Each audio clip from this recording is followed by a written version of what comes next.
Welcome back to the Opportunity Zone. Chris, you got a message for everybody? Listen, I keep forgetting. So before we get started, please hit the subscribe button. It's the only way I get to eat. No, I'm just kidding. But subscribe, seriously. Your interaction with us helps us fund some of the charities and having a positive impact in the world. Take a moment, hit that subscribe button, find us on YouTube, spread the word, get some engagement. Beautiful. Subscribe. Big lineup today. Number one, Fannie Mae is pulling all kinds of levers. They're dropping their credit score. They're coming up with portable mortgages. Holy cow, like this institution's changing dramatically, and we're going to talk about that today and how it will affect you as an investor. Additionally, the whole SNAP EBT food stamp card thing, flushing down the toilets. They're going to revoke the whole thing, basically. They're making everybody reapply, and we're going to talk about that and how it's going to affect renters specifically if you're a landlord out there. In addition to that, we're going to be going through the Trump $1,000 newborn account, how they're going to be investing money for kids, basically retroactive back to Trump's start of his term to the end of his term. So all that and more on today's Opportunity Zone. Chris, you ready to rock? Yes. All right, quick Bible verse. I'll ask Mr. Lavin here to give us a blessing and then we'll jump in. So today is from Proverbs 28:19. A hard worker has plenty of food, but a person who chases fantasies ends up in poverty. Chris, you know anybody chasing fantasies? Yes, I do. I know a whole generation of people that are chasing fantasies.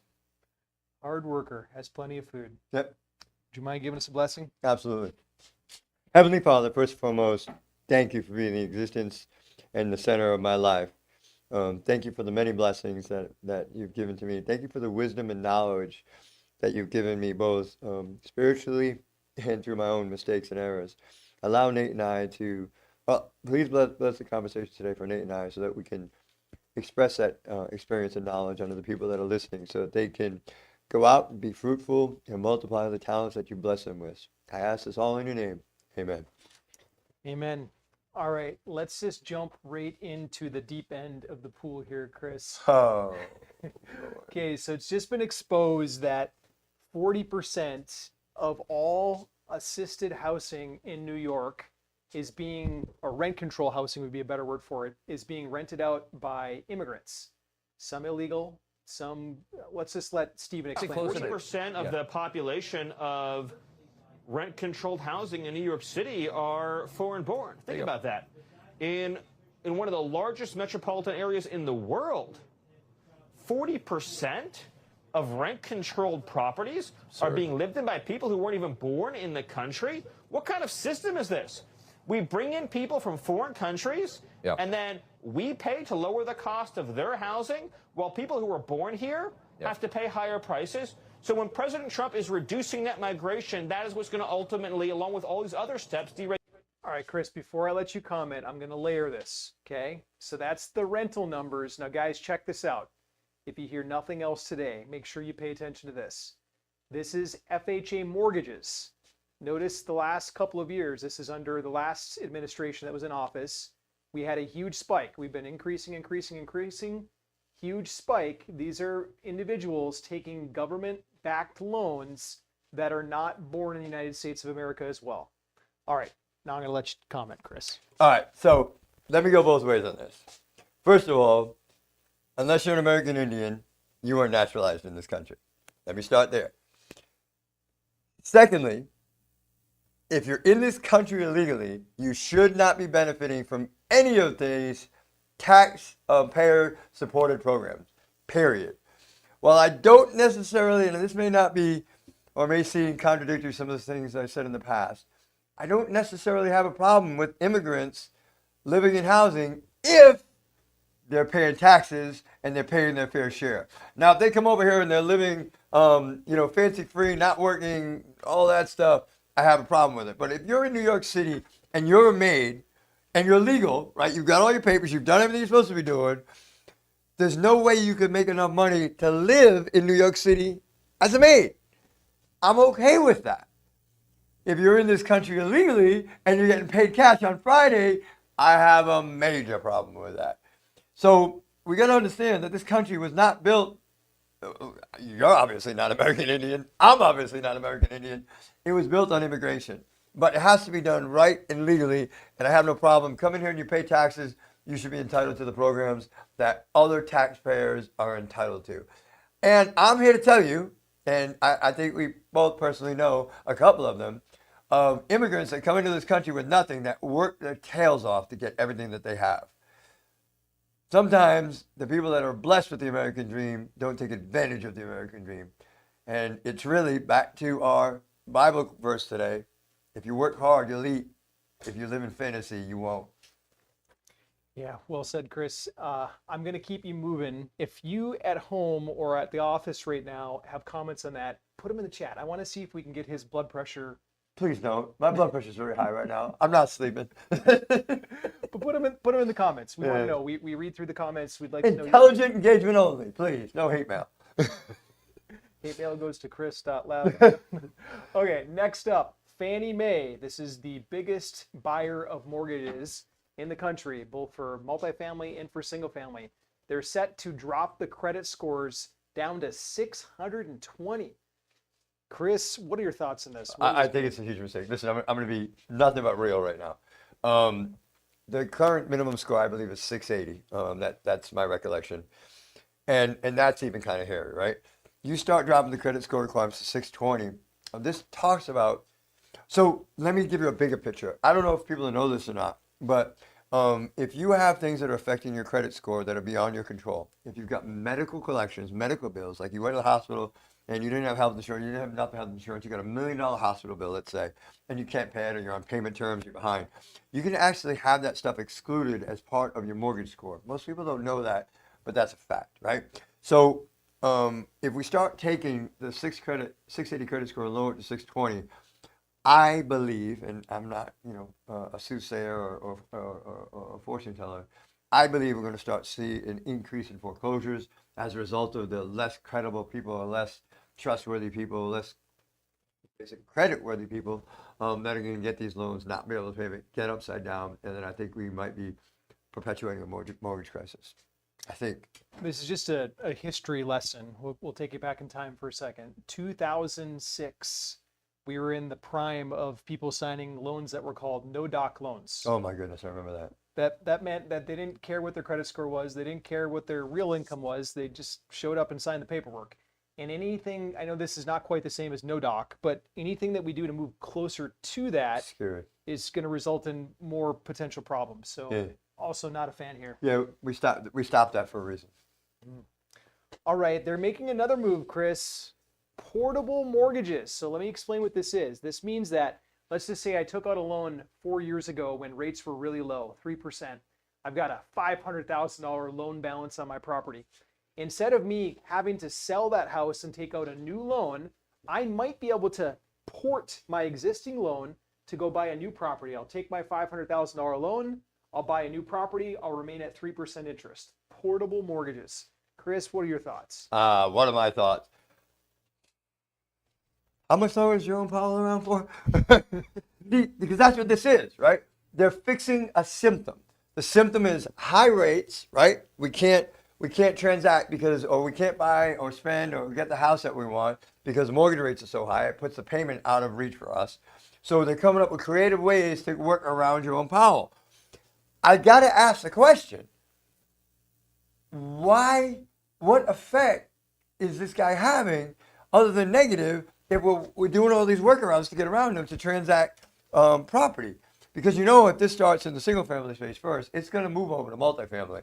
And this is just creating chaos. You're creating more work than necessary. I say we just smack Jerome Powell in the head, make him do the right thing. Mr. Powell is in office until the end of Q1, start of Q2. And he could stick around longer as an advisor. Yeah, as an advisor, yeah. But his official role expires next year. As lead, right? So, but he's still going to have a lot of influence because, well, I don't know, because there's been a lot of dissent lately in the Fed, right? The Fed governors have been some dissent where we've never seen that before. So I think people are starting to realize that this is just a personal tit for tat with Trump. I don't know. Yeah, so the real fix is let's just get rates down. But they're trying all these creative things, so portable mortgages might be the next thing. I'm loving it. All right, let's move onward. We're going to talk about Mr. Scott Turner. This is the Secretary of HUD. He's standing up now. He's saying, hey, look, guys, I know we're getting accused of cutting all these programs, but we're not just blindly cutting them. We're re-engineering them. And so one thing that they're going to be slashing or re-engineering, instead of handing out dollars to solve homelessness like they have been the last 4 years, they didn't really solve anything. Instead, they're not letting these nonprofits get automatic renewals. Instead, they're making workforce requirements, and then they're showing, what's your word, Chris, for this? A path to sustainability. Yeah, path to Self-sustainability. Yep. So they're making that a requirement now to get dollars from the federal government to help prevent homelessness. So I'm expecting things like halfway houses to benefit from this. But it's not going to be permanent hand out money anymore. That's the big fundamental change he's trying to address. Well, I'm with it. Anytime that you've got to be reassessed for your ability to qualify for these programs, I'm all for it, because let's be honest, sometimes people get this little cash job on the side and they're not reporting their income, and they're getting the SNAP benefits and the other benefits and this benefit and that benefit. We got to get rid of some of that. You mean SNAP benefits like a $60,000 SNAP benefit? Check this out, okay? SNAP benefit, this is EBT, aka food stamps. On a credit card, yep. On a credit card, a little debit card they get to carry around to the grocery store. A lot of folks are, I don't want to miscategorize, but they're finding major fraud and abuse right now. Literally, they found one with $60,000 balance on it, and they're trading them, they're selling them for cash, just so that someone else can walk away with the $60,000 food stamp value. This is crazy. I want to show you really quick, and then I'm going to let Chris weigh in on this. The Secretary of Agriculture, Brooke Rowlands, she's weighing in on this. She's the one that oversees that program. I want you to hear what she says on this. Responded with their data sets February, March, April. So the numbers that you're talking through, those are numbers that we have been collecting and analyzing since early summer, late spring. Okay. The fact that this spotlight shined on SNAP has allowed us to talk about it. But here's the most unbelievable news I have really just over the last few days, that 5,000 dead people, that was just 1 month. The number is closer to 186,000 deceased men and women and children in this country are receiving a check. Now, that is what we're really going to start clamping down on. 500,000 are getting 2. But here's the really stunning thing. This is just data from those 29 mostly red states. Can you imagine when we get our hands on the blue state data, what we're going to find? It's going to give us a platform and a trajectory to fundamentally rebuild this program, have everyone reapply for their benefit, make sure that everyone that's taking a taxpayer-funded benefit through SNAP or food stamps, that they literally are vulnerable and they can't survive without it. And that's the next step here. So major reforms coming, Chris. What are your thoughts on the SNAP reforms that she's talking about? 2 things that I really love about this is they started in the red states, right? So they're proving that this is not an attack on the Dems or anybody else. This is, I want to fix the program. The program is broken. We don't care why it's broken. But, and I'm going to point this out too, right? So never before has the Fed asked for this data from the states. Well, we've had plenty of Republican presidents before.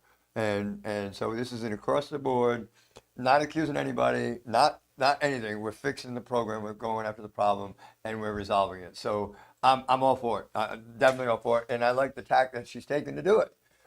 She's not BSing around, and she's going for the throat, right for the throat. So this is going to affect, so if you are a landlord right now, understand that if you've got tenants, especially in lower income areas that might be using EBT, SNAP kind of benefits, know that cash flow could get tight. Everyone's going to be forced to reapply. And as put in her own words, everyone is going to be assessed to see if they actually do meet the criteria that that program was supposed to originally have. So there could be some tight wallets for individuals. Can I weigh in on that with them? I say let's require drug testing and workforce type things. Like you've got to put in 3 applications a week if you want to stay in the program. I'm for it. All right, let's move over to Mr. Bessent. This is the Secretary of Treasury. He has a pretty powerful announcement for children. This is cool. I'm loving it. January 1st, 2025, when Trump was inaugurated. This will post date back to. Check this out. And then the other thing you're going to see in the middle of the year are these Trump accounts. Every child born retroactively to January 1, but for the next 3 years, is going to get a $1,000 account that's going to be invested in the U.S. stock market. So that's another $1,000 for working families. So yes. And then the other thing you're going to see on Chris, I want to get your opinion, and I also want your opinion on this too. What do you think about that? Is that a good use of taxpayer dollars to invest in the future of this country? Drop a comment down below on that. Okay, so if this is done correctly and this is done wisely, I would answer yes, because historically, you look at the stock market, it's had great performance over the course of 50 years, right? So let's start there. I believe that this is kind of a sideways, half-handed approach to maybe bolster up our Social Security system, right? So if you put $1,000 in today and you add something to it, I think it was a $5,000 a year. $5,000 per year. Okay, Parents limit, can right? The parents can contribute. Tax-free, by the way, pre-tax. Take that money and put it in your kid's account. Beautiful thing. I think that will make our future generations less dependent on Social Security system, because that is my biggest fear. I don't live my life ever counting on a Social Security check, because I don't think I'm going to get one. I don't think it's going to be available to me 10 years from now. I don't think I will see it either. Yeah. I don't think many people will see it. I think it's beautiful. Who can argue this, right? Okay, next up, Chris, oh boy, they minted the last penny, Chris. Wait a minute. Are you telling me that the U.S. Mint has stopped making pennies? That does not make sense. Get it? Doesn't make sense? I'm gonna let you explain your grandpa joke. Doesn't make sense. You get that. You got to get that. The U.S. Mint doesn't make sense. It doesn't make sense. Yeah. CENTS. That's right. All day long, guys. I got to put up with this. Grandpa jokes. Subscribe for more grandpa jokes. Okay, so last penny went out. They're basically explaining that it costs more to make pennies than their actual value, Yeah. and no one's really using them anymore, so they're gone. Cool. All right. You know other countries do that, by the way. Make pennies? No, stop using the lowest denomination. Yeah, there's a lot of countries where they just round up or round down when it comes to kind of like pesos. Oh my gosh. Oh yeah, in Mexico. Happens all the time. It's just happened in the United States. Cool. All right. We've got some investors from Chicago, so we're going to talk about this Chicago property tax increase.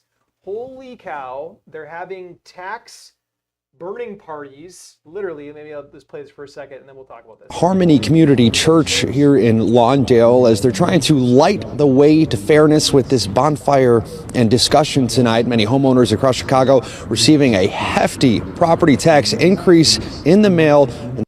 So some of these property tax increases in the Chicago metro have been over 100%. 113%, I think, is the biggest one that I read. 68% was pretty common, even in the core of the city. They are cranking up property taxes. Your thoughts, Chris? It stinks. It's horrible. My question is why? Is the city being run so poorly that they're operating in such a deficit that they need to do this kind of thing? It's bad. I won't go political on you, but it's been the same flag flying in that town for a long time. And we know what color that flag is, right? All right, we're going to move forward. Okay, those of you that are doing multifamily, pay attention to this stat. Okay, this one, it popped at me pretty strong. We've got Fannie and Freddie. They also do, we talked about single family stuff earlier. We're going to talk multifamily here. They do the most multifamily loans. CMBS accounts for a big percentage, but between Fannie and Freddie, it's by far the largest lending pool of dollars. Right. And they are about to hit their cap for this year. They have not hit their cap in a long time. They're hitting their cap this year. Two big drivers. Number one, their director has really been making them run like a business since day one, January 1st this year. And number two, there are more people transacting multifamily. The multifamily game is alive and well. People are back in it. And so we're hitting the cap. Chris, your thoughts on this? Yeah, what this is going to do is if they're hitting the cap, you're going to see a very busy last quarter. You're going to see CMBS loans rise. I hate CMBS loans, just so you know. It's the lawyers get rich on CMBS loans because those CMBS loans are the only loans that you can really negotiate your whole contract. Anyways, and if you don't understand what a CMBS loan is, it's basically they take a package of loans or mortgages together, they put them out in the market, and people buy stock that support those loans. That's a very basic explanation, but that's basically what it is. So that's going to take place a lot of the transactions over the course of the last quarter of this year, going on the way out. With that being said, I'm just afraid it doesn't drive rates up on us because there's going to be scarcity, right? Now there's scarcity in the market where Freddie and Fannie no longer be able to participate. Everybody's going to go CMBS, things are going to get busy, and yeah, yada, yada, yada. Yeah, all can happen. Chris, I'd like to get, we can't release publicly the deal that we're working on right now, Right. but make sure you subscribe, guys. Make sure you subscribe. Well, and the reason I'm saying subscribe is actually to segue into another point. We can't release publicly a deal that we're doing right now, and actually there's a second deal now too, but that's another story. You have to be involved with us, and in order to be involved with us, I highly encourage you to click on the. Actually, you can't. We're on social media. Type the word link in the comments Below. If you've been waiting for a deal and you want the deal of the year, probably the deal of the last 5 years, then type the word link in the comments, and our team will send you over a link. It'll open up a page like this once you get it, and you can literally join our wait list. Why join the wait list, Chris? Because on the wait list, we raised $14 million in 14 days for one of our deals, and never went public with it. And what we mean about that is we didn't advertise on the internet, no ads, no outside of our inner circle. The returns on that deal were absolutely unbelievable, like 12% returns in IRR. That just, if I told you, you'd think it was a scam. Just absolutely insane deal. Sometimes those deals come along and we can't announce them publicly for some reason, like this deal specifically. We couldn't let the world know that it was being sold, so we had to do it under wraps. So I would encourage you to become part of our inner circle. Put a link down below, and we'll send a link for you to sign up to this form. That way we know us, you know us. Then join that list. Type the word link in the comments down below, and we'll get you over the link for it. Can I brag a little bit? Please. One of our deals, we had a 2-year refinance plan on. Here we are just at the end of the first year, and it looks like we're going to make that happen already. These are the kind of deals that we go after, is deals that perform. And the deal that we're talking about makes that deal look ridiculous. So I encourage you one more time, put the link down below, smash the subscribe button. I'm doing this because we keep forgetting to do it. It's my job, and I keep forgetting to sign down here because I get carried away, my blood gets boiling, and he pushes my buttons. And so please subscribe, put a link in the comments, and I think that's all we got for today. Thanks for joining us this week. We'll see you next week. God bless y'all. Thanks for being here.